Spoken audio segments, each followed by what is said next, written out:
Então escute com carinho.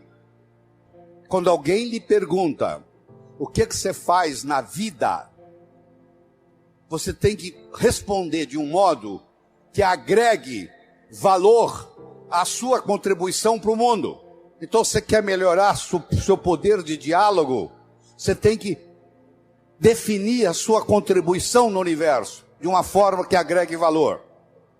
Segundo, você é julgado pela sua aparência. Não é estar bem vestido, não. Estar adequadamente vestido para a ocasião. Nós não somos seres humanos tendo uma experiência espiritual. Somos sim seres espirituais tendo uma experiência humana. Nós estamos passando um tempo aqui na Terra para adquirir uma experiência humana. Temos momentos agradáveis e momentos desagradáveis. Não é à toa que nós nascemos chorando, porque nós sabemos a barra que nós vamos enfrentar na vida. Aqui é planeta Terra, aqui não é paraíso. Se você quiser ser feliz, 24 horas por dia, 365 dias por ano, você está no lugar errado. Aqui nós temos momentos felizes e momentos não tão felizes. Faz parte da vida. Você não faz um bolo só com farinha, nem só com manteiga, nem só com ovos. Você precisa de vários ingredientes. O bolo da vida necessita vários ingredientes. O primeiro ingrediente, eu diria, é o respeito que você tem para com você mesmo. É a sua autoimagem. É o quanto você gosta de você. Ninguém pode ofertar o que não tem. Você não pode ofertar amor para o próximo se você não tem amor por si mesmo. Você não pode ofertar inteligência para o próximo se você não tem inteligência para você mesmo. Então a primeira coisa que Deus quer da gente é que nós tenhamos o amor próprio, que a gente se respeite no mundo. Isso chama-se autoestima, isso chama-se autoimagem. E eu tenho uma boa notícia para você. Autoestima e autoimagem não é feito de cimento, não é feito de aço, é feito de linguagem. Ninguém está condenado a ser quem sempre foi. Vou falar de novo. Ninguém está condenado a ser quem sempre foi. Nós somos os únicos animais no planeta Terra que temos a habilidade de transcender. Transcender significa começar de novo. Não interessa o que aconteceu na sua infância, não interessa o sofrimento que você teve até hoje.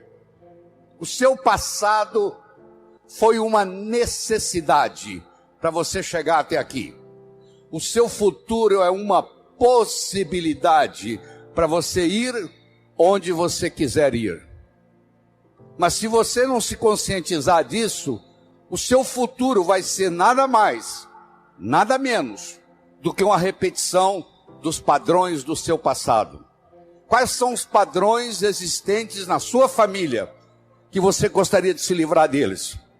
Porque a sua família, como a de qualquer outro, não é perfeita. O indivíduo, para ser médico, precisa fazer medicina. O indivíduo, para ser advogado, precisa fazer direito e fazer o exame da OAB. Para você ser pai e ser mãe, você só tem que fazer uma coisa: ter relação sexual. E os filhos nascem. Então os pais, 99,99, não estão preparados para ser pai e mãe. Vão aprendendo com o erro dos filhos. Os seus pais erraram com você. Os pais deles erraram com eles. Você errou com seus filhos vão errar com seus netos. Isso faz parte da vida. Não precisa ficar com sentimento de culpa disso não, porque é assim que é. É assim que a vida funciona. A gente vai aprendendo com os erros. Se você parar e pensar aquilo que está fazendo de errado. O segundo ingrediente do bolo da vida é a comunicação. Na era da agricultura, mandava no mundo quem tinha terra. Eram os coronéis e era vitalício, valia para a vida inteira. Na era industrial, passou a mandar no mundo quem tinha capital, quem tinha dinheiro. Meus amigos, a moeda mudou e muita gente não se deu conta disso ainda. A moeda hoje chama-se conhecimento. Você é rico ou você é pobre em conhecimento. Mas conhecimento só tem validade quando aplicado, quando passado de um cérebro para outro. E a passagem do conhecimento de um cérebro para outro se faz através do diálogo, se faz através da comunicação. Portanto, comunicação se tornou essencial, tanto no sucesso pessoal quanto no sucesso profissional. E faz parte da natureza do espírito humano evoluir. Você vai atingir as suas metas. Você quer passar no vestibular, passou no vestibular, quer se formar, quer arrumar um emprego, quer ser promovido, quer montar sua própria empresa, e você vai galgando as coisas na vida. Isso faz parte. Eu vou apresentar para você um modelo de diálogo que eu desenvolvi. A comunicação tem 3 níveis. O primeiro nível eu chamo de boca-ouvido. O segundo nível eu chamo de cérebro-cérebro. O terceiro nível eu chamo de coração-coração. Boca, ouvido. Deixe-me primeiro fazer uma distinção para você. Ouvir e escutar não são sinônimos. Você ouve com o ouvido. Você escuta com o cérebro. Você já foi alguma vez num restaurante e pediu ao garçom para lhe trazer uma água com gás? E ele lhe trouxe uma água sem gás? Aquele garçom, naquele momento que ele recebeu o seu pedido, ele estava operando no nível 1. No nível 1 ninguém é promovido. No nível 1 você não conquista as pessoas. No nível 1 você não vai para frente na vida. Não interessa a nota que você tirou na escola, isso não faz diferença. Porque a escola lhe passa informação. A vida lhe exige competência de ação. O que cai na prova não cai na vida.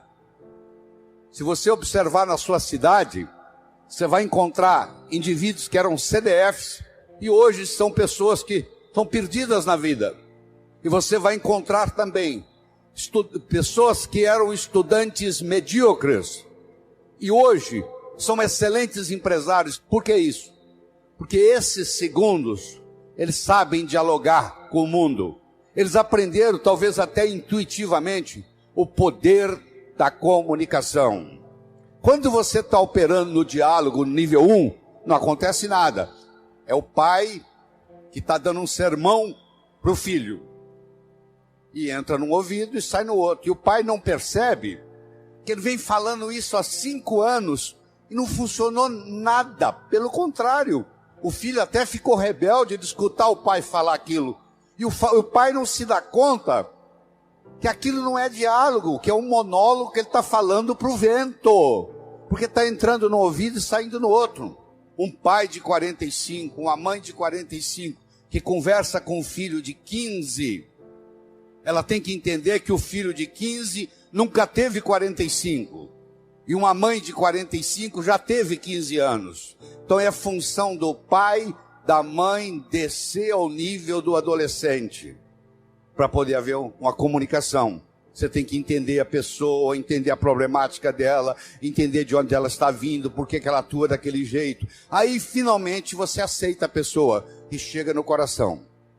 Eu só posso me comunicar com vocês se nós fizermos uma conversa que interesse vocês. Não tem outro jeito. No diálogo, na comunicação, nós temos que modificar um pouquinho aquela frase que você conhece. Faça aos outros o que você gostaria que fosse feito a você. A verdade não é bem essa. Faça aos outros o que os outros gostariam que fosse feito a eles. Se eu convidar você para jantar na minha casa, eu não vou lhe servir o meu prato favorito. Pode ser que você nem coma. Eu vou perguntar o que você gosta. Se eu quero agradar alguém num processo de diálogo, eu tenho que ver o que a outra pessoa quer ouvir. Eu vou começar por ali. E não o que eu quero passar. Quero que você entenda isso. Faça aos outros o que os outros gostariam que fosse feito a eles. Isso exemplifica o que está acontecendo com a gente. Eu quero mostrar o meu ponto de vista para você. Mas eu não me preocupo como que você vai receber esse ponto de vista. Aí sabe o que acontece? A natureza colocou um ouvido no mesmo nível do outro. Entra num ouvido e sai no outro. Aí não deixa de ser diálogo. Passa a ser monólogo. Para esse diálogo se ocorrer, primeiro eu tenho que ter uma mensagem forte. Você só vai continuar me escutando se você estiver gostando da mensagem. Eu tenho que ter algo para poder passar para você. Essa é a mensagem. Segundo, nós temos que conversar de uma forma metafórica. Como é que Jesus ensinava? Jesus ensinava contando histórias. Como é que Jesus ia ensinar como é o mundo espiritual para quem está na terra? Sabe o que ele fazia? Ele fazia de uma forma metafórica. Ele contava parábolas. Ele contava histórias.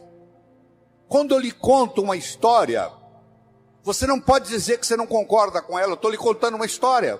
E dentro da história, eu coloco a ideia que eu quero passar para você. Era uma vez um navio de alta prioridade, porque carregava ouro. E de repente o motor desse navio enguiçou. E o dono do navio disse: para. Traga aqui o melhor mecânico da região.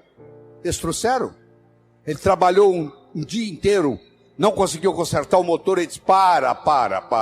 Traga aqui o melhor engenheiro mecânico do país mais próximo. Eles trouxeram. Ele trabalhou 2 dias, não conseguiu consertar o navio. Ele disse: para. Traga aqui de onde estiver, de helicóptero, quem montou essa máquina desse navio.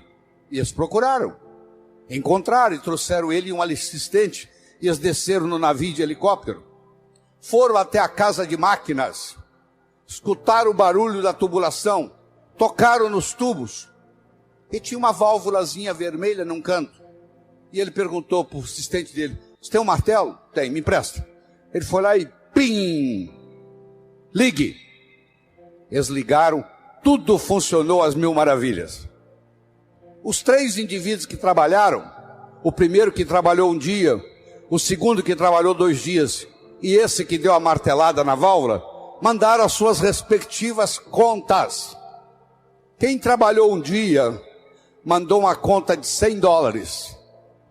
Quem trabalhou 2 dias, mandou uma conta de $400. $200 por dia, porque ele havia trabalhado 2 dias e ele era mais sofisticado do que o outro. E quem deu a martelada mandou uma conta de $10.000. O dono do navio falou: eu vou pagar, porque ele consertou o meu navio, mas eu só pago com uma condição: que ele mostre como é que ele chegou à conclusão de me cobrar $10.000. E ele mandou um bilhete para o dono do navio. Para dar a martelada, $1. Para saber onde bater com o martelo, 9.999. Olha que interessante. Você imagine que nós estamos almoçando e eu conto essa história para você. Aí nós estamos num diálogo, almoçando. Aí você vai para o seu escritório comigo e você está pensando em me contratar para ser seu consultor na sua empresa. E você pergunta assim: doutor Lair, qual é a sua remuneração? E eu falo um preço elevado. Ao invés dele falar, você falar é caro, você vai pensar assim: esse cara sabe onde bater com o martelo. Eu preparei o seu cérebro para escutar o meu diálogo com você. Porque quando você está contando uma história, a mente crítica baixa. Você conta a história e leva o que você quer levar junto da mensagem. E a mensagem entra na estrutura psicológica. Terceira coisa importante no diálogo é uma linguagem apropriada. Você já foi a um médico e o médico começa a usar aquela terminologia médica que só ele entende. E aí você volta e a sua família te pergunta: e aí, o que você tem? O que o médico falou? Ah, não entendi o que o médico falou. Esse médico não tem nada de inteligente. Ele tem que conversar numa linguagem que o paciente entenda. A própria Bíblia tem uma citação dizendo que se você não falar a linguagem de quem está lhe escutando, você está falando aos ares. E outra coisa importante é a percepção. Uma coisa é o que você está passando, a outra coisa é que o outro está captando. Ah, você é um vendedor? Sou. Você é um bom vendedor? Ótimo vendedor. E aí, você tem vendido bem? Não, tem vendido muito mal. Então você não é um bom vendedor. Talvez a sua linguagem não está sendo apropriada, talvez a sua mensagem não está sendo forte o bastante, talvez você não esteja fazendo uso dos recursos, da metáfora, das histórias. E quando você trabalha esse fenômeno do diálogo desse jeito, quando você termina, a pessoa se sente convidada a participar das suas ideias. Ela se sente... O filho, quando um pai sabe ter um diálogo com ele, quando termina o diálogo, o filho se sente convidado a experimentar o que o pai está falando para ver se dá certo. Na vida, nós somos julgados por 4 coisas. 4 coisas. Nós somos julgados por aquilo que fazemos. Você pode marcar no seu relógio. Você encontra um estranho na festa. Nos próximos 5 minutos, ele vai perguntar para você assim: o que você faz na vida? A que é que você se dedica? Eu posso ter 2 pedreiros, um trabalhando ao lado do outro. Eu chego perto do primeiro pedreiro e pergunto: o que você faz na vida? Ele fala: eu sou pedreiro. Eu coloco um tijolo em cima do outro. Eu chego perto do segundo pedreiro que está ao lado dele e pergunto: o que você faz na vida? Eu sou pedreiro. Eu estou construindo o Maracanã, o maior estádio de futebol do mundo, que vai ficar aqui para a posteridade. Quero que você saiba que os 2 fazem a mesma coisa. Só que esse segundo pedreiro, ele não vai ser pedreiro muito tempo, não. Logo, logo ele vai ser construtor, porque ele não está colocando um tijolo em cima do outro. Ele está construindo Maracanã. Então escute com carinho. Quando alguém lhe pergunta: o que você faz na vida? Você tem que responder de um modo que agregue valor à sua contribuição para o mundo. Então, você quer melhorar seu poder de diálogo? Você tem que definir a sua contribuição no universo de uma forma que agregue valor. Segundo, você é julgado pela sua aparência. Não é estar bem vestido, não. Estar adequadamente vestido para a ocasião. Você não quer ir num médico que está de camiseta. Você quer ir num médico que esteja de branco, de preferência com estetoscópio no pescoço. Que você chega lá, ele tem um arquétipo do branco. Se você pensa nos anjos, eles se vestem de branco. O branco tem um arquétipo de cura. Quando você está de frente de um médico que está todo de branco, só de você olhar o médico você já começa a melhorar, antes dele receitar qualquer coisa, antes dele examinar você. Terceiro, você é julgado pelo que você diz. Enquanto você não disse nada, ninguém sabe se você é inteligente ou deixa de ser. No momento que você falou e falou besteira, não tem jeito de você voltar atrás. Então muitas vezes você tem que morder a língua, porque uma vez que você falou uma coisa inadequada, você não tem jeito de trazê-la de volta. E finalmente ser julgado não só pelo que você diz, mas como você diz o que você diz. Eu poderia trazer alguém aqui que falasse exatamente o que eu estou falando. A apresentação poderia ser muito melhor ou muito pior. Porque não é só o que eu estou falando que conta, é como eu estou falando o que eu estou falando. Eu não sei se você conhece uma frase que diz assim: o cantor é mais importante do que a canção. Se você tem um cantor favorito e ele canta uma música que toca o seu coração, aquela mesma música, aquela mesma canção cantada por um cantor que você não gosta, vai ter um impacto diferente. Então nós somos julgados pelo que fazemos, somos julgados pela nossa aparência, somos julgados pelo que dizemos e somos julgados como dizemos o que dizemos. E nessa parte do diálogo de como dizemos o que dizemos, vem o modelo que eu estou discutindo com você. Eu disse para você que o bolo da vida tem vários ingredientes. Nós começamos falando da autoestima, estamos falando da comunicação, do diálogo.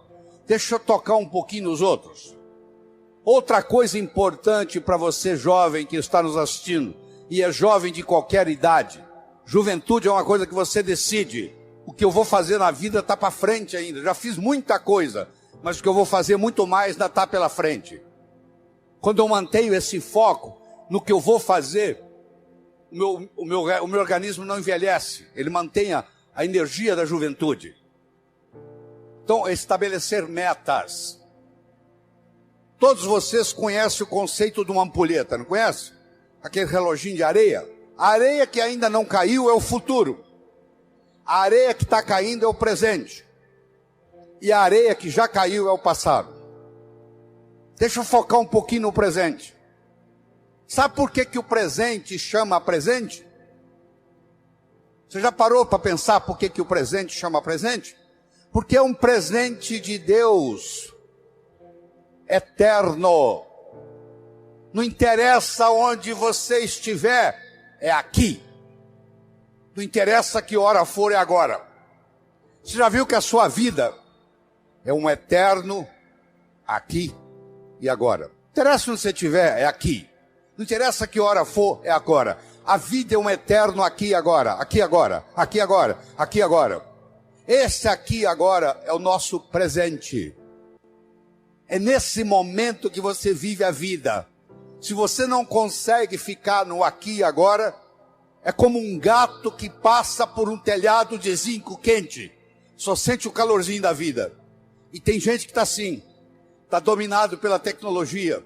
É o relógio, é o celular tocando. A pessoa não vive mais o momento. E depois reclama que está ficando doente, que está esgotado, que não dorme direito. Ele não consegue viver mais o momento. Ele não consegue viver mais o aqui e agora. Mas vamos voltar na nossa ampulheta. A areia que ainda não caiu é o futuro, a areia que está caindo é o presente, a areia que já caiu é o passado.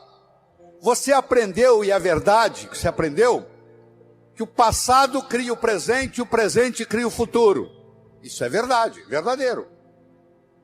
Mas Einstein provou a não linearidade do tempo. O tempo não é linear. Então eu vou provar para você agora que o futuro cria o presente também. E o presente recria o passado. Então vamos lá.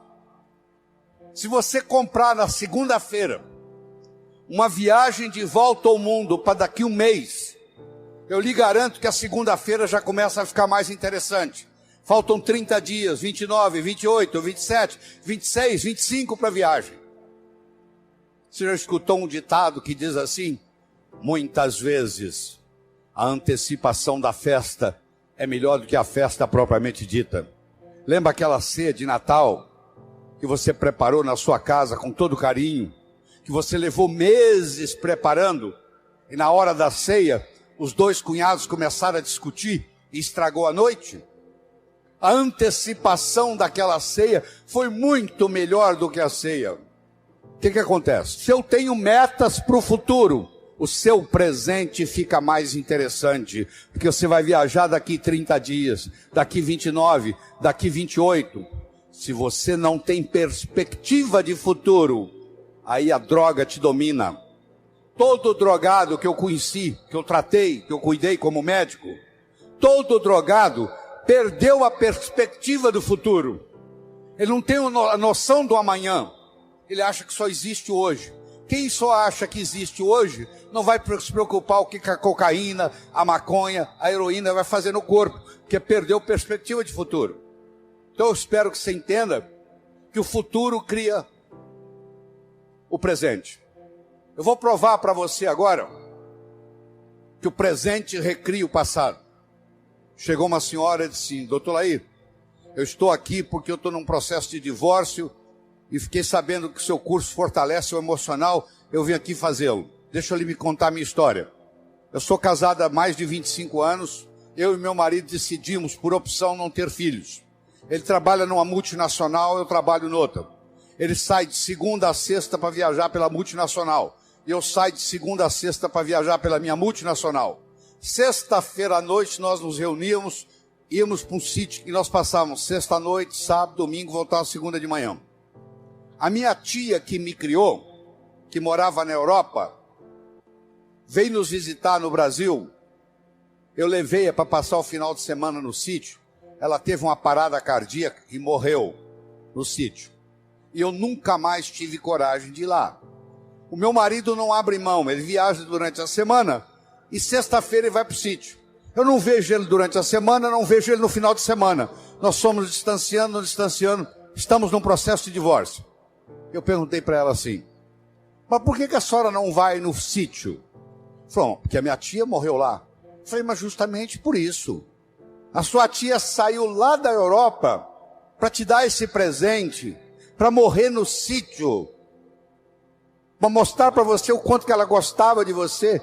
Isso tem uma simbologia. Ela fez questão de vir morrer do seu lado. Ela foi escutando, ela não conseguia parar de olhar no relógio. E o que ela queria? Ir para o sítio. Que é o final da história. Ela voltou a ir para o sítio, está casada com o marido até hoje. Eu não consigo mudar o fato da tia dela ter morrido no sítio. Eu mudei no diálogo a interpretação da morte da tia dela no sítio. Eu não consigo mudar o passado de ninguém. Mas eu quero que você saiba que tudo que aconteceu com você aconteceu por uma necessidade, talvez espiritual. Talvez tenha trazido você até aqui, esse santuário. O seu passado é uma necessidade que aconteceu para você chegar aqui. Ele é conhecido, você sabe o que aconteceu. O seu futuro é uma possibilidade. E ele é desconhecido até que você decida qual que ele vai ser. Porque você pode criar o seu futuro. Nós somos os únicos animais no planeta Terra que temos a habilidade de pensar em futuro. E eu sugiro que você se concentre lá, no futuro, porque é lá que você vai passar o resto da sua vida. Você não vai passar a sua vida no passado. Perdão, antes de ser um ato de amor, é um ato de inteligência. Só não perdoa quem é burro. Eu não vou perdoar o meu pai pelo que ele me fez. Onde é que está seu pai? Aí ele já morreu. Aí ele vai ficar muito sem dormir hoje à noite por causa disso. O fato de você não perdoar o seu pai é mais ou menos assim: eu vou tomar o veneno para matar aquele cara, mas eu tomo o veneno.